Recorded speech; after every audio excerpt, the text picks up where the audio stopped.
দর্শক, হাট দেখেছেন কখনো? গ্রামের হাট। দর্শক, আজকে আমি কথা বলছি নওগাঁ সদর উপজেলার তীরমোহানী হাট থেকে। এই হাটটি পড়েছে ছোট যমুনা নদীর পাশে এবং এখানে তিনটি নদীর মাথা একত্রিত হয়েছে। মানে এক জায়গায় এসে তিনটি নদীর মাথা লেগেছে। সঙ্গত কারণেই এই মোড়ের নাম দেওয়া হয়েছে ত্রিমোহানী, এবং ত্রিমোহানী মোড়ের নামকে ফলো করে যে এখানে প্রতি সপ্তাহে দুদিন হাট বসে, সেই হাটের নাম দেওয়া হচ্ছে ত্রিমোহানী হাট। এখানে শনিবার এবং মঙ্গলবার দুদিন হাট অনুষ্ঠিত হয়ে থাকে। হাট চলে সকাল থেকে একদম সন্ধ্যা পর্যন্ত।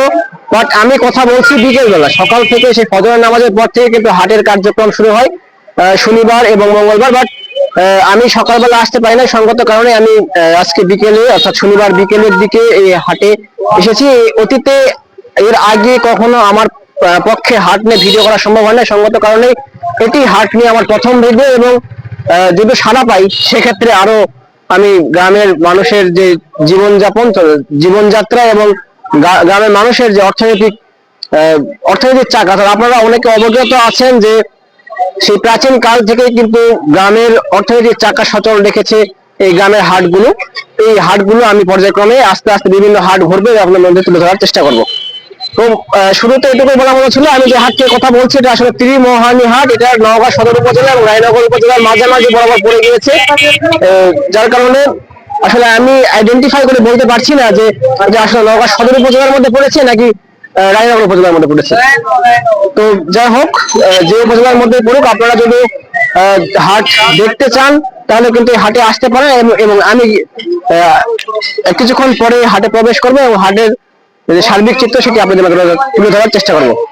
দর্শক, আমি এই মুহূর্তে হাটে প্রবেশ করেছি। প্রথমেই আমি বলে রাখি যে হাটে এতটাই নয়েজ যে আমার ভয়েস আপনাদের কাছে কেমন লাগছে সেটি সঠিক আমি বলতে পারছি না। পাশাপাশি সামনে নির্বাচন উপলক্ষে কিন্তু অনেক প্রার্থীরা এখানে নির্বাচনী প্রচারণা করতে এসেছে, যার কারণে মাইকের সাউন্ড হয়তো বা চলে আসতে পারে ভিডিওতে, সেটা আপনারা ক্ষমাসুর দৃষ্টিতে দেখবেন।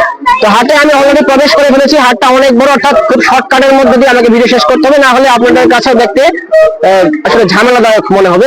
তো আমি যে জায়গা থেকে কথা বলছি এখানে আপনারা লক্ষ্য করছেন কিন্তু অসংখ্য গোখাদ্যের দোকান। এখানে অসংখ্য ধরনের খাবার রয়েছে, প্যাকেটজাত খাবার, বিশেষ করে গম, খৈল থেকে শুরু করে ভুট্টা, বিভিন্ন ধরনের খাবার কিন্তু এখানে রয়েছে। এখানে দোকানদার আমি দেখছি না। এই যে দোকান, এই দোকান মূলত গরু ছাগলের যে খাবার, যারা গরু ছাগল পালন করে থাকেন, উন্নত জাতের যারা গরু ছাগল পালন করে থাকেন, তাদেরকে কিন্তু খড় ঘাসের পাশাপাশি বাইরে থেকেও খাবার প্রদান করতে হয়। তাদের সেসব গরু ছাগলকে খাবার দেওয়ার জন্য যে বাইরে থেকে যে অতিরিক্ত খাবারটা প্রয়োগ করতে হয়, সেই খাবারের দোকান মূলত এটা।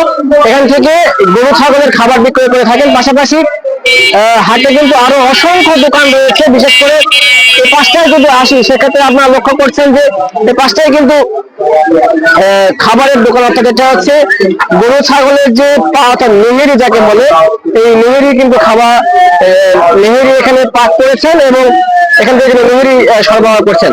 আচ্ছা, আপনারা এই নেহেরি কত করে রাখছেন? 150 টাকা। এক প্লেট 150 টাকা। শুধু কি নেহেরি না সাথে রুটি আছে? রুটি 10 টাকা পিস। রুটি 10 টাকা পিস আর নেহেরি শুধু 150 টাকা করে। আচ্ছা, ধন্যবাদ।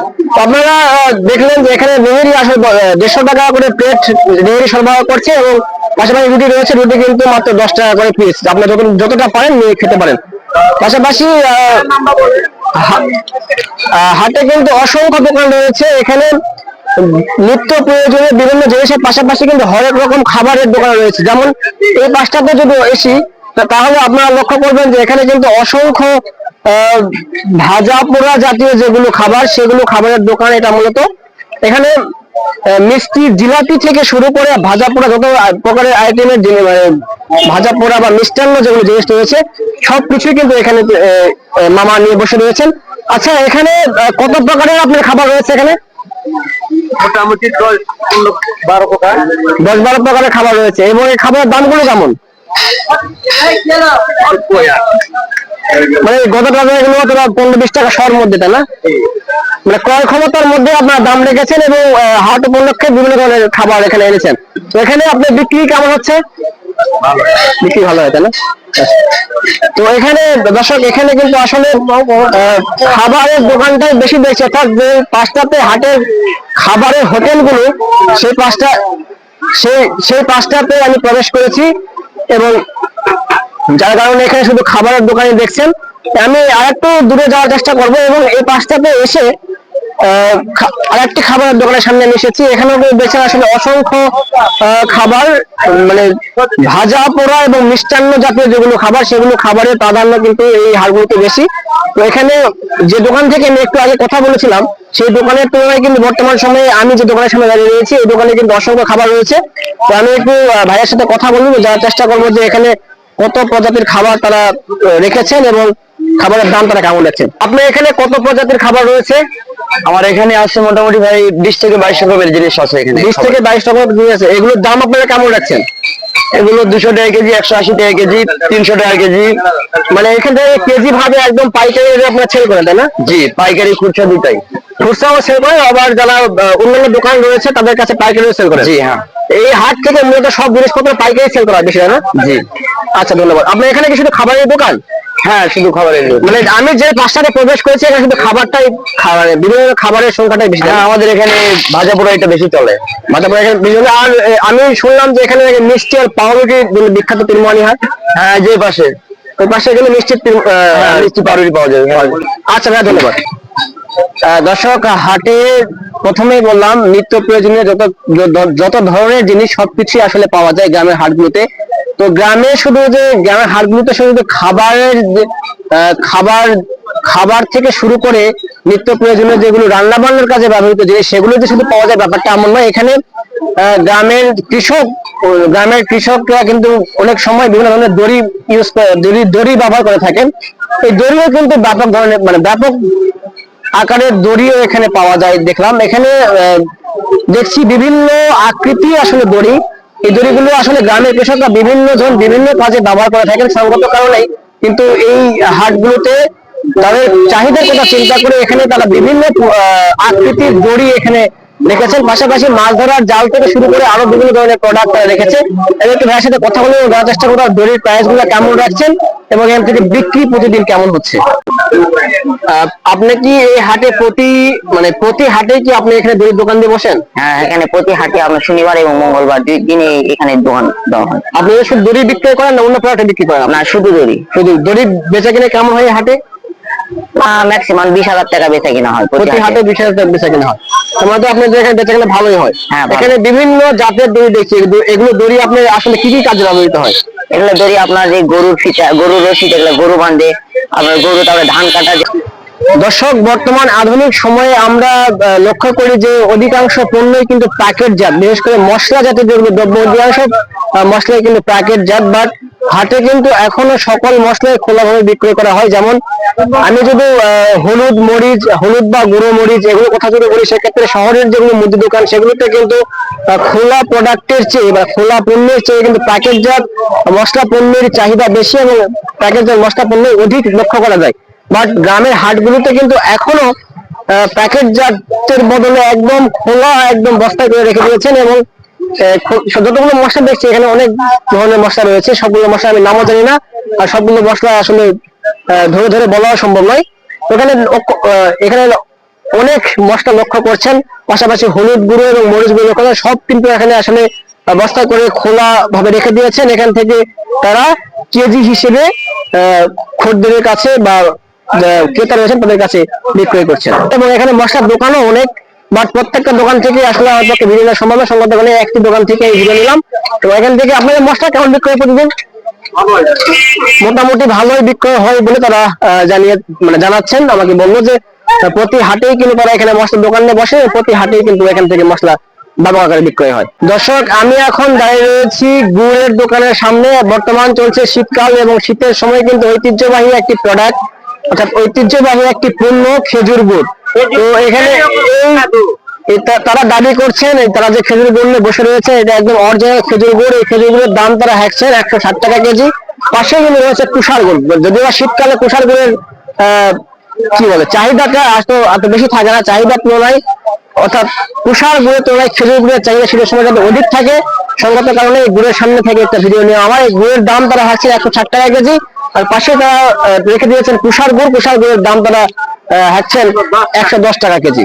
দর্শক, আমি এখন কথা বলছি নারকেল দোকানের সামনে থেকে, অর্থাৎ এই হাটে কিন্তু দেখলাম একজন মামা নারকেল নিয়ে বসে রয়েছেন, আমার হাতে যে নারকেল নিয়েছে নারকেল নিয়ে বসে রয়েছেন। আমি প্রথম থেকেই বলছি যে গ্রামের হাটে কিন্তু অসংখ্য মানে এত বেশি পরিমাণের পণ্য পাওয়া যায় যে ধারণার অতীত। এখানে নারকেলও আসলে পাওয়া যাচ্ছে শীতের সময়, কিন্তু নারকেলের যে খেজুর, একটু আগে যে খেজুর গুড় নিয়ে ভিডিওটা নিলাম, খেজুর গুড়ের সাথে সাথে কিন্তু নারকেলের চাহিদাটাও শীতের সময় বৃদ্ধি পায়। সঙ্গত কারণে কিন্তু শীতের সময় নারকেলের দামও কিছুটা বৃদ্ধি পেতে লক্ষ্য করা যায়। তো আমি যে নারকেল দোকানের সামনে কথা বলছি, এখানে কিন্তু কিছু পরিমাণ নারকেল তিনি রেখে দিয়েছেন। এখানে 70 টাকা থেকে শুরু করে 100-150 টাকা পর্যন্ত এক একটা করে নারকেলের দাম হাঁকছেন। দর্শক, আমি এখন দাঁড়িয়ে রয়েছি ত্রিমোহনী হাটে কলার দোকানের পাশে। এখানে কিন্তু 2 থেকে 3টি কলার দোকান রয়েছে। বারবার আমি একটা কথাই রিপিট করছি যে গ্রামের হাটগুলিতে এত ধরনের পণ্যের দোকান আসলে বসতে দেখা যায় যে মানে কল্পনার অতীত। তার মধ্যে অন্যতম দেখছি কলার দোকান। আমরা কিন্তু শহরের যেগুলো বাজার ওখানে দেখি বা টি স্টল থেকে কলা পাওয়া যায়, বাট এখানে ত্রিমোহনী হাটে এসে দেখি যে কলার জন্য একটা দোকান করে বসে রয়েছে। এই যে কলা ঝুলিয়ে রেখেছেন এবং মাটিতে কিন্তু অসংখ্য কলা তারা রেখেছেন, এবং এই কলার একটা শরীর দাম তারা 150 টাকা করে। তো কলার এখান থেকে সামনে নির্বাচনী প্রচার করতে যার কারণে অনেক নয়েজ আসছে, তাই বর্তমানে আমি এখানে ভিডিও শেষ করছি কলার দোকানের সামনে থেকে। দর্শক, আমি এখন দাঁড়িয়ে রয়েছি ত্রিমোহনী হাটের যে সবজির বাজার, সেই সবজির বাজারের পাশটা থেকে আমি বর্তমানে কথা বলছি। এই সবজির বাজার আয়তন কিন্তু অনেক বৃহৎ। এখানে আমি একটি মাত্র মানে বাজারের একটি পাশে আমি দাঁড়িয়ে ভিডিও করছি। এখানে কিন্তু অসংখ্য সবজির দোকান আপনারা লক্ষ্য করছেন, বাট আমার ক্যামেরায় কতদূর আসছে সঠিক আমি বলতে পারছি না, কিন্তু এখানে অসংখ্য সবজির দোকান রয়েছে এবং এখানে বিভিন্ন জাতের বিভিন্ন দামের সবজি এখানে রয়েছে। গ্রামের হাটের কিন্তু অন্যতম একটি পণ্য হচ্ছে সবজি। তখনই একটি হাটকে তখনই গ্রামের হাট বলা হয় যখন সে হাটে সবজির প্রাধান্যতা বেশি থাকে। সঙ্গত কারণেই কিন্তু আমি এখন বর্তমানে সবজির বাজার থেকে কথা বলছি। এখানে কিন্তু বিভিন্ন জাতের সবজি নিয়ে অসংখ্য দোকানদার এখানে বসে রয়েছেন। আর প্রথমে আমি বললাম যে তখনই গ্রামের হাট হয়ে ওঠে যখন সেখানে সবজির বাজারের আধিক্যটা বেশি থাকে, যেখানে সবজির বাজার অধিক থাকে সেই হাটকেই কিন্তু আসলে গ্রামীণ যে হাট সেই হাট বলা থাকে। এই যে সবজিগুলো আপনারা দেখছেন, এই সবজিগুলো কিন্তু আসলে কৃষক সকালবেলা মাঠ থেকে উঠিয়ে নিয়ে এসে এখানে পাইকারি দামে বিক্রি করেছেন। এই যারা যারা সবজি বিক্রেতা রয়েছে তাদের কাছে পাইকারি দামে বিক্রি করেছেন, এবং তারা কিন্তু যারা ক্রেতা মানে যারা পাইকার রয়েছেন, পাইকাররা কিন্তু এই কৃষক পর্যায় থেকে সবজি কিনে হাটে আবার সেই সবজি নিয়ে বসে আছেন, এবং এই সবজি কিন্তু পরবর্তীতে তারা বিভিন্ন ধরনের ক্রেতার কাছে বিক্রি করছেন। তো আমি কিছু সবজি দোকানের সাথে কথা বলার চেষ্টা করবো এবং জানার চেষ্টা করবো তাদের এখানে বেচা বিক্রি কেমন হচ্ছে এবং তারা কতদিন থেকে এখানে বেচা বিক্রি করে আসছেন বিভিন্ন ধরনের সবজি। বর্তমানে সবজির বাজার ব্যবস্থাটা কেমন যাচ্ছে? দর্শক, আমি গ্রামের হাটের সবজির যে পাঁচটা থেকে কথা একটু আগে বলেছিলাম, তো সবজির এই পাঁচটা থেকে কথা বলার পাশাপাশি আমি একজন সবজি বিক্রেতার সঙ্গে কথা বলার এখন চেষ্টা করবো। আচ্ছা, আপনার এখানে কত ধরনের সবজি রয়েছে? 5 ধরনের সবজি রয়েছে। এটা হলো চুকাই, এটা আমগুলি, এটা পালং।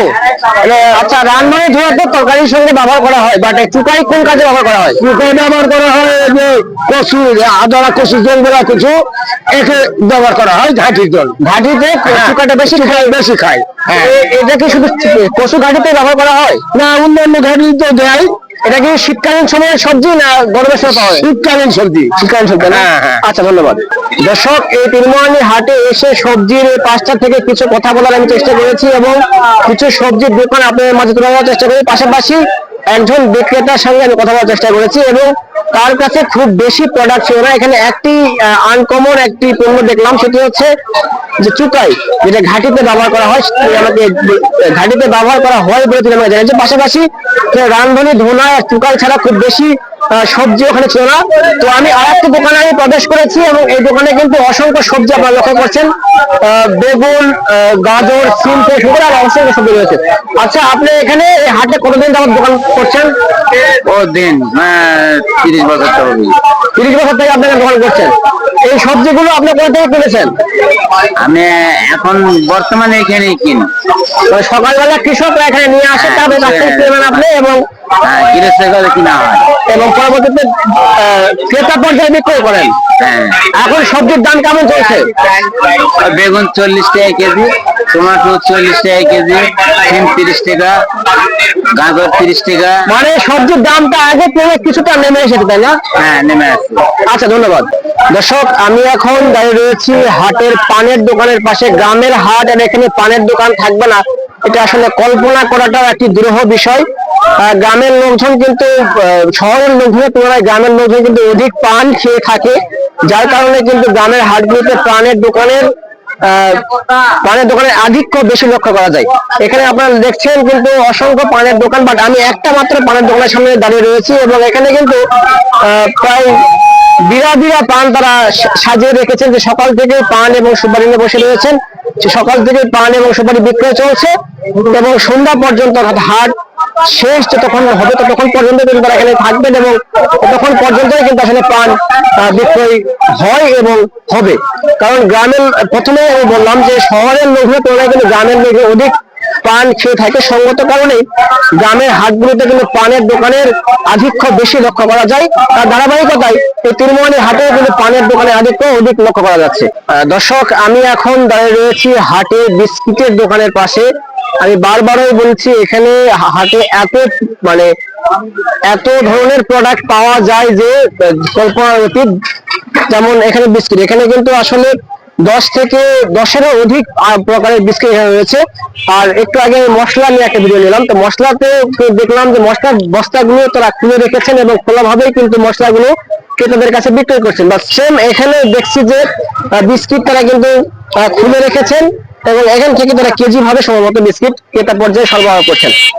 এর আগে বর্তমান সময় কথা যদি বলি, বর্তমান আধুনিক যুগে কিন্তু আসলে এরকম খোলা বিস্কিট সচরাচর দেখতে পাই না। আমরা যারা শহরে যারা থাকেন বা শহরের যারা বসবাস করেন, শহরের মার্কেট গুলো যারা যান, তারা যদি শহরে লক্ষ্য করেন সেক্ষেত্রে কিন্তু এরকম খোলা বিস্কিটের দোকান আসলে দেখতে পাবেন না বলেই আশা করি, দেখতে পাওয়ার কথাও নয়। সবগুলো এখন প্যাকেটজাত বিস্কিট। বাট গ্রামের হাটগুলোতে কিন্তু সেই প্রাচীন কাল থেকে এখন অব্দি খোলা বিস্কিট কেজি দরে বিক্রয় হচ্ছে। এখান থেকে মূলত এইটুকু ভিডিও নেওয়ার মতো ছিল। আরো কিছু ইন্টারেস্টিং জিনিস আপনাদের তুলে ধরার চেষ্টা করবো পর্যায়ক্রমে। দর্শক, আমি এখন প্রবেশ করেছি হাটের যে নিত্য প্রয়োজনীয় দোকান, যেগুলো মুদি দোকান যেগুলো রয়েছে হাটের, সেই মুদি দোকানের এই পাশটাতে প্রবেশ করেছি। এখানে কিন্তু অসংখ্য ধরনের মুদি প্রোডাক্ট আপনার লক্ষ্য করছেন, অর্থাৎ নিত্য প্রয়োজনীয় সাংসারিক যেগুলো প্রোডাক্ট, সেগুলো প্রোডাক্ট কিন্তু আপনারা এখানে লক্ষ্য করেছেন। এত প্রোডাক্ট এখানে রয়েছে, আসলে এগুলোর নাম আমি নিজেও জানি না এবং আমার পক্ষে আইডেন্টিফাই করে বলাটাও অনেক কঠিন। তো যার কারণে সবগুলো প্রোডাক্টের নাম আসলে আপনাকে বলা সম্ভব হচ্ছে না। এখানে কিন্তু আসলে একটি দোকানে এখানে রয়েছে, দোকানের মালিক একজন রয়েছেন, বাট অসংখ্য প্রোডাক্টে কিন্তু এখানে ভরপুর। এরকম আরো অসংখ্য দোকানে এখানে রয়েছে, সব দোকান থেকে আমার পক্ষে ভিডিও নেওয়া সম্ভব নয়। যার কারণে সব দোকান থেকে আমি ভিডিও ধারণা করার কিছু আকর্ষণীয় জিনিস আপনাদের মাঝে দেওয়ার চেষ্টা করবো। দর্শক, আমি বর্তমানে ত্রিমোহানী হাটের যে পাশটা থেকে কথা বলছি, এটাকে কৃষকের বাজার বললে ভুল হবে না। বর্তমান সময়ে যদি আমরা লক্ষ্য করি, সেক্ষেত্রে দেখবেন শহর থেকে শুরু করে একদম প্রান্তিক গ্রামেও কিন্তু সকলে মাটির পাতিল ব্যবহার, মাটির পণ্য ব্যবহার থেকে সরে এসে সবাই এখন সিলভারের পণ্য ব্যবহার করছেন। তো অতীতে কিন্তু আগে মাটির পণ্য সবাই ব্যবহার করতে, অর্থাৎ মাটি দিয়ে তৈরি যেগুলো নিত্য প্রয়োজনীয় পণ্য রয়েছে সেগুলো তারা ব্যবহার করতেন অতীতে। কিন্তু বর্তমান সময়ে মাটির পণ্য থেকে তারা সরে গিয়ে সিলভারের পণ্য ব্যবহার করছেন। এখানে এসে আমি দেখলাম কিন্তু মাটির অনেক ধরনের পণ্য তারা এখানে তৈরি করে এখানে নিয়ে বসে রয়েছেন এবং এখান থেকে কিন্তু প্রতিনিয়তই এই পণ্যগুলো বিক্রয় হচ্ছে। যেমন কিছু পণ্যের কথা যদি বলি, সেক্ষেত্রে বলতে হয় এগুলো কাপ, চার কাপ থেকে শুরু করে বদনা এবং বিভিন্ন ধরনের দইয়ের ভার বা পানি রাখার পাত্র, এগুলো কিন্তু অতীতে গ্রাম বাংলা থেকে শুরু করে, আগে তো শহর ছিল না বললে চলে, আগে অধিকাংশ গ্রাম ছিল। তো গ্রামের মানুষজন কিন্তু এসব পণ্য আগে ব্যবহার করতে, পারে সময়ের ব্যবধানে কিন্তু এসব পণ্য আর সেভাবে ব্যবহার করছে না। বর্তমান সময়ে কিন্তু এসব পণ্য থেকে সরে এসে তারা কিন্তু সিলভার থেকে শুরু করে আরো যেগুলো পণ্য, সিলভারের পণ্য বেশি ব্যবহার করছে বর্তমান সময়টাতে। তো হাটে যদি আসেন সেক্ষেত্রে কিন্তু এখানে মাটির পণ্য আপনারা কিনতে পারেন স্মৃতি হিসেবে রেখে দেওয়ার, ব্যবহার করেন বা না করেন সেটা বড় কথা নয়, বাট স্মৃতি হিসেবে রেখে দেওয়ার জন্য কিন্তু এখান থেকে এই হাটে এসে কিন্তু এই মাটির পণ্য আপনারা কিনতে পারেন। পাশাপাশি এই পাশটায় যদি আমি আসি, সেক্ষেত্রে আপনারা দেখবেন বিভিন্ন ধরনের বাঁশের তৈরি পণ্য। অতীতে কিন্তু গ্রামের লোকজন এই পণ্যগুলো ব্যবহার করতে, কিন্তু বর্তমান সময়ে এই পণ্যের ব্যবহারও কিন্তু অতীতের তুলনায় কমেছে। সঙ্গত কারণে কিন্তু এই পণ্যগুলো আগের মতো হয়তো বা বর্তমান সময় বিক্রয় হচ্ছে না, বা বিভিন্ন ধরনের ব্র্যান্ডেড জিনিস আমাদের বর্তমান মানুষ ব্র্যান্ডের দিকে ঝুঁকছে। তো বর্তমান সময়ে কিন্তু ব্র্যান্ডের যে প্রোডাক্ট, যেহেতু ব্র্যান্ড বললাম, ব্র্যান্ডেড প্রোডাক্ট কিন্তু বর্তমান সময়ে ব্যাপক আকারে আমাদের মাঝে সম্প্রসারিত হচ্ছে। সঙ্গত কারণে যে কৃষকের বাজারে এসে বা কৃষকের হাটে এসে যে বাঁশের তৈরি যেগুলো পণ্য, সেগুলো পণ্যের কিন্তু চাহিদা প্রতিনিয়ত কমছে, এবং সঙ্গত কারণে হয়তো বেচা বিক্রিও কম হচ্ছে। এইগুলো পণ্য আসলে শহরের লোকজন বর্তমান সময়ে ব্যবহার করে না বললে চলে। বর্তমান সময়ে এই পণ্যগুলো কিন্তু গ্রামের লোকজন যে কয়েকজন ব্যবহার করে, গ্রামের লোকজন ব্যবহার করে। আসলে এখানে যেগুলো পণ্য আপনারা লক্ষ্য করছেন, এগুলো পণ্য আসলে শহরের লোকজন খুব বেশি ব্যবহার করে না। আরেকটি জিনিস আমি দেখাই আপনাদেরকে, যে ইয়েটা দেখছেন, এটা দিয়ে কিন্তু আসলে মাছ শিকার করা হয়। এটা দিয়ে মাছ শিকার করে থাকে গ্রামের কৃষক বা জেলেরা। এখনো কিন্তু এই পণ্যগুলো ব্যবহার করে মাছ ধরে থাকেন, বিভিন্ন নদী থেকে শুরু করে পুকুর থেকে শুরু করে জলাশয়ে এসব পণ্য ব্যবহার করে মাছ ধরে থাকে। পাশাপাশি আর একটা জিনিস শুধু আমি আপনাদেরকে দেখাই, সেখানে দেখবেন যে ঝাড়ু। এখানে কিন্তু অসংখ্য ঝাড়ু লক্ষ্য করছি। এগুলো বিভিন্ন ধরনের ঝাড়ু এখানে রয়েছে। তার মধ্যে অন্যতম হচ্ছে যে নারকেল গাছের যে নারকেল ডালের যে খিলগুলো বলা হয়, খিল থাকে, সেই খিলগুলো কিন্তু এখানে ঝাড়ু তৈরি করে রেখেছেন এবং তারা ঝাড়ু বিক্রয় করছেন। পাশাপাশি বিভিন্ন ধরনের কুলা লক্ষ্য করছি, যেগুলো গ্রামের মহিলারা ব্যবহার করে থাকেন বিভিন্ন ধান চাল ঝাড়ার ক্ষেত্রে। যেগুলো যে পণ্যটা ব্যবহার করে থাকে সেটাকে কুলা বলা হয়। এই নওগাঁ অঞ্চলটাতে বিভিন্ন নামে দেখা হতে পারে, বাট এখানে কিন্তু এই বাঁশের তৈরি কুলা লক্ষ্য করছি। এখন বর্তমান সময়ে আধুনিক যুগে প্রথমে বললাম মানুষ যখন ব্র্যান্ডের দিকে ছুটছে, সঙ্গত কারণে কিন্তু এখন বিভিন্ন ব্র্যান্ডের পণ্য, প্লাস্টিক জাত পণ্যগুলো চলে এসেছে। সঙ্গত কারণে কিন্তু এই বাঁশের পণ্যগুলো আর অতীতের তুলনায় বর্তমান সময় দেখা যায় না, এবং এই ঝাড়ুগুলো কিন্তু অতীতের তুলনায় বর্তমান সময় আর দেখা যায় না। এই ঝাড়ুগুলো আসলে গ্রামের মহিলারা ইউজ করে থাকেন, বাট শহরের যেগুলো মহিলা রয়েছেন তারা কিন্তু আসলে এই ঝাড়ুগুলো আর হয়তো বা সেভাবে ইউজ করে না, কেউ ইউজ করতে পারে। তো এখান থেকে মূলত এখানে আমি মূলত ভিডিও শেষ করছি। এই অঞ্চল থেকে, মানে এইটুক জায়গার মধ্যে থেকে, এইটুক জায়গাতে যে আমি প্রথমে বললাম এটা কৃষকের বাজার বললে ভুল হবে না। এখানে যত ধরনের পণ্য রয়েছে সব পণ্যগুলি আসলে কৃষি রিলেটেড এবং কৃষক পরিবারের জন্য মূলত। এর পরবর্তীতে আমি ওপাশটায় যাবো। ওপাশটায় মাছ ধরার কিছু সরঞ্জাম থাকতে পারে, পাশাপাশি কিন্তু লোহার সরঞ্জাম রয়েছে। ওপাশটাতে যায়, সেগুলো আমি আপনাদের মধ্যে বলার চেষ্টা করবো। দর্শক, আমি এখন কথা বলছি তীরমুহানি বাজারের কামার যারা রয়েছেন, অর্থাৎ লোহার প্রোডাক্ট বা লোহার পণ্য যেগুলো রয়েছে, এবং লোহার পণ্য যারা বিক্রয় করে থাকেন তাদের দোকানের সামনে থেকে যারা লোহার পণ্য তৈরি করে, লোহা পিটিয়ে যারা অস্ত্র তৈরি করেন, তাদেরকে গ্রামের ভাষায় কামার বলা হয়। এই কামারের দোকানের সামনে থাকে বর্তমান সময় কথা বলছে। এখানে কিন্তু অসংখ্য লোহার পণ্য আপনাদের রয়েছে। বিশেষ করে এই যে নাঙল, এটা কিন্তু আসলে জমিতে হাল দেওয়ার জন্য এই প্রোডাক্টটা ব্যবহার করা হয়। এই প্রোডাক্ট আগে অতীতে এটাও কাঠের ছিল, বাট আমি একটু আগে বললাম যে বর্তমান মানুষ ব্র্যান্ডের দিকে ঝুঁকছে, এবং সময়ের সাথে সাথে কিন্তু প্রযুক্তিরও পরিবর্তন ঘটছে। সঙ্গত কারণে কিন্তু এই কাঠের নাঙলের পরিবর্তে এখন লোহার নাঙল, কাঠের নাঙল কিন্তু অনেক ভারী হয় এবং কাঠের নাঙল টানতে একটু কষ্ট হয়। সঙ্গত কারণে কিন্তু এই সামান্য ওজনের একটি সুচালু এবং ভালো লোহার নাঙল তারা তৈরি করেছেন, এবং এটাই কিন্তু এখান থেকে বিক্রয় হচ্ছে, এবং এটা দিয়ে কিন্তু কৃষক জমিতে চাষ দিচ্ছেন। পাশাপাশি এখানে নাঙল থেকে শুরু করে বিভিন্ন জাতের কোদাল রয়েছে। যে কোদাল আমি হাতে নিয়ে আছি, এটা মূলত কোদালের মাথা। এখানে কোদালের মাথার পাশাপাশি কোদালের ডাটও কিন্তু এখানে বিক্রি হচ্ছে। ও পাশটাতে যদি আমার ক্যামেরা ধরতে বলি, তাহলে আপনার লক্ষ্য করবেন এই যে লাঠির মতো যেগুলো দেখছেন, এটা কিন্তু আসলে কোদালের ডাট।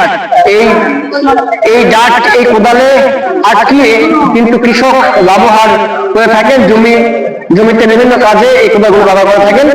আর এখানে কোদাল নাঙলের পাশাপাশি আরো বিভিন্ন প্রজাতির আসলে রয়েছে, পণ্য রয়েছে। এত প্রজাতির পণ্য এখানে রয়েছে যে আসলে নাম আমার পক্ষে বলাও সম্ভব হচ্ছে না।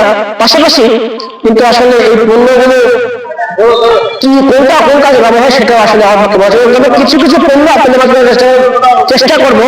যেমন এই যে এই পণ্যটা লক্ষ্য করছে, এটা হচ্ছে লোহার ঢুকনি, ঢুকনি বলা হয়, টলমল করে শব্দ করছে দেখছেন। এখানে বিভিন্ন ধরনের পণ্য দিয়ে এভাবে কিন্তু বাড়ি দেওয়ার মধ্য দিয়ে মানে পণ্যটাকে ফার্টিলাইজড করা হয়, মিক্সড করা হয়, বা পণ্যটাকে কি বলে মশলা বাটে না, যে মশলা বর্তমানে ব্লেন্ডারে মশলা বাটেন, ওই মশলাটাই ওদিকে এই লোহার ঢুকনি ব্যবহার করে আগেকার যুগে মহিলারা মশলা বাটতে সময়ের পরিবর্তন এসেছে, এখন এই লোহার ঢুকনির পরিবর্তে ব্লেন্ডার চলে এসেছে। আপনারা গ্রামের বা গ্রাম শহর সব নারীরাই কিন্তু আসলে বর্তমানে যে মশলা আসলে ইয়েতে বাটছেন, মানে ব্লেন্ডারে বাটছেন, কিন্তু অতীতে কিন্তু ব্লেন্ডার ছিল না, সেই সময়টাতে কিন্তু এই ঢুকনি ব্যবহার করে তারা মশলা বাটেন। এখানে বিভিন্ন আকৃতির ঢুকনি এখন রয়েছে, বাট শহরের দোকানগুলোতে পাবেন বলে আমার মনে হচ্ছে না। আবারও বলছি যে বর্তমান সময়ের পরিবর্তন ঘটেছে এবং প্রযুক্তির উন্নয়ন ঘটেছে, সঙ্গত কারণে কিন্তু আগে ছিল এই যে লোহার ঢুকনিগুলো, এখন লোহার ঢুকনির পাশাপাশি কিন্তু কাঠের ঢুকনিগুলো চলে এসেছে। অনেকে কিন্তু শখে বসে এগুলো বর্তমানে কিনছেন, বা অতীতে যে পণ্যটা আমি নিয়ে আছি এই পণ্যের ব্যবহারটা কিন্তু অধিক পরিমাণে হতো। তো যাই হোক, সময়ের সাথে সাথে আসলে আমাদের প্রযুক্তির পরিবর্তন ঘটছে এবং তার সাথে সাথে পণ্যের পরিবর্তন ঘটছে, এটাই ঘটবে, এটাই স্বাভাবিক। বাট গ্রামের হাটগুলোতে কিন্তু এখনো যেগুলো প্রাচীন কাল থেকে গ্রামের নারীরা বা গ্রামের কৃষকরা যেসব পণ্য ব্যবহার করে তাদের দৈনন্দিন কাজ মেটাতো, সেই পণ্যগুলো কিন্তু এখনো গ্রামের হাটগুলোতে পাওয়া যাচ্ছে। সঙ্গত কারণে আমি সাজেস্ট করছি যে আপনারা যারা শহরে থাকেন বা ইয়েতে থাকেন, তারা কিন্তু চাইলে আসতে পারেন গ্রামের হাটগুলোতে, আসে এইসব পণ্য আপনারা সচক্ষে দেখতে পারেন এবং কিছু স্মৃতি এখান থেকে নিয়ে যেতে পারেন। যেমন এই ঢুকনিটাই আপনি স্মৃতি নিয়ে যেতে পারেন। তো এখানে মূলত ভিডিও শেষ করছি। আর একটি কথা বলে রাখি, ত্রিমোহনী হাট কিন্তু আসলে মিষ্টি পাউরুটির জন্য সে প্রাচীন কাল থেকে বিখ্যাত। সে মিষ্টি পাউরুটি আমরা একটু খাবো এবং তার টেস্ট কেমন সেটা আপনাদের তুলে ধরার চেষ্টা করবো, সেখান থেকে আনুষ্ঠানিক ভাবে ভিডিও শেষ করার চেষ্টা করবো।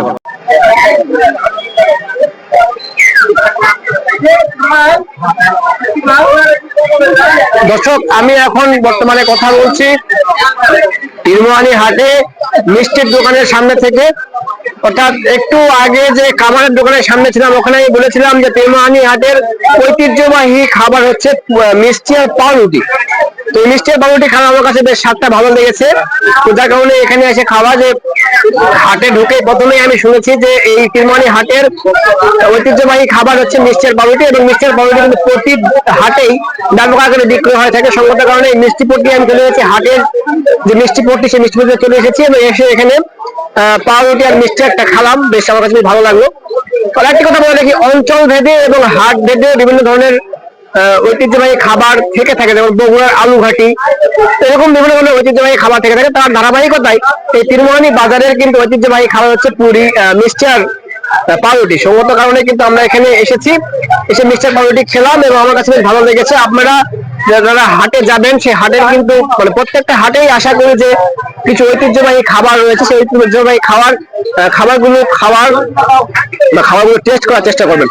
তো এখান থেকে আমি আনুষ্ঠানিকভাবে মূলত ভিডিও শেষ করছি। আমার পক্ষে যতটুকু সম্ভব আমি এই হাট থেকে ভিডিও ধারণ করার চেষ্টা করেছি। কিছু আনকমন জিনিস আপনাদের মাঝে তুলে ধরার চেষ্টা করেছি, যেগুলো অনেকেই হয়তো বা দেখেন নাই। পাশাপাশি যারা গ্রামে থাকেন তারা তো সব কিছু দেখছেনই বা দেখেনি, বা শহরে থাকেন তাদের হয়তো বা এইসব জিনিস দেখা হয় নাই, দেখে এইসব বিষয়গুলো তুলে ধরার চেষ্টা করেছি।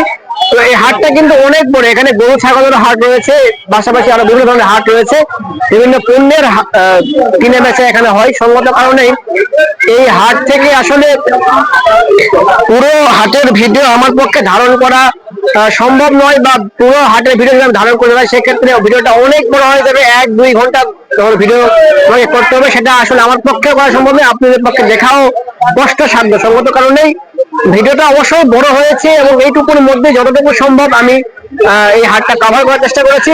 তো আবারও বলি যে যারা নওগাঁতে আছেন বা নওগাঁ আশেপাশের জেলাগুলোতে আছেন, তারা তাদের জেলার ঐতিহ্যবাহী হাটগুলো ভিজিট করতে পারেন, গ্রামের কৃষকের সঙ্গে মিশতে পারেন, তাদের সংগ্রামী জীবনের গল্পগুলো জানতে পারেন। পাশাপাশি যদি চান সেক্ষেত্রে ত্রিমোহনী হাটেও আসতে পারেন, হাট ভিজিট করতে পারেন, ঘুরে দেখতে পারেন, পাশাপাশি কিন্তু এই মিষ্টি আর পাউরুটি খেতে পারেন। তো এখানে মূলত আমি আনুষ্ঠানিক ভিডিও শেষ করছি। ভিডিও দেখার জন্য সকলকে অসংখ্য ধন্যবাদ।